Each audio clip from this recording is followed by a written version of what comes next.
Okay, here's how you change a fuel pump on a Mitsubishi Mirage. This one happens to be a 2015. First, there's 3 Phillips screws. Well, I guess first step, take the back seat out. It's already done here. Grab it right around here and lift it up. Same with on the other side, there's just 2 clips. You grab the bottom of the seat cushion, it lifts straight up, slide it forward a little bit, and then it'll come right out of the car. It's not bolted down or anything. 3 Phillips screws here.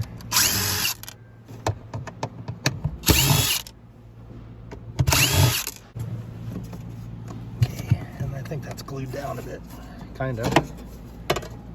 Just a foam gasket. Then let's blow this off. This is the fuel line. You release it.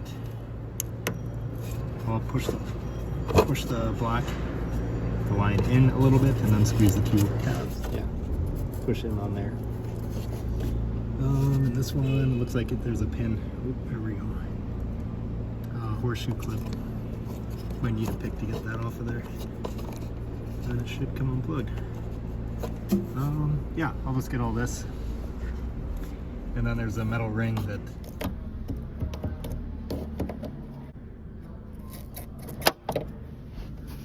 kind of what you want to do. Yeah, I need 2 hands. For some reason there's still a lot of pressure in the line. I don't know why. I already released it up at the front, so I thought it was just a straight shot in here, so there might be a regulator in line here somewhere that I don't know about. But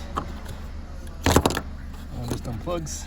Should push in right on the top of the connector, and then all that's left is that one. Okay, so it looks like that clip just pulls up.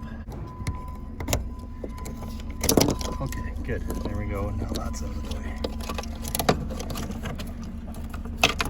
Ish. And I guess I'll blow this out again. I don't want to get too much dirt in the tank there. So I just realized I didn't record undoing that lock ring there. I used a hammer and a flat screwdriver to clock it loose. You've got to work yourself back and forth to get it to come out. Lots of people will freak out and say you're going to blow yourself up if it sparks, and I haven't done that yet. I'm still here. So I guess use your own judgment. Do what you feel comfortable. They do sell a tool that you can use to just put a ratchet on there to spin it. That's probably the easier way to go. I'm going to have to end up getting one of those one of these days, but I just don't change fuel pumps often enough to need a tool like that. But yeah, I just figured I'd add that in here. See, the one connector is a little bit different. Has a white cover on it. This one does not. I made sure the pigtails, everything's going to plug in. The part numbers seem to be the same, except for that one says 4617 and this one says 4X03. Otherwise, looks like the same thing. And I believe there's a screen in the bottom of that. Well, maybe I'll pull that one. Pretty good. Only run the finest of cheap 87 octane ethanol injected fuel. And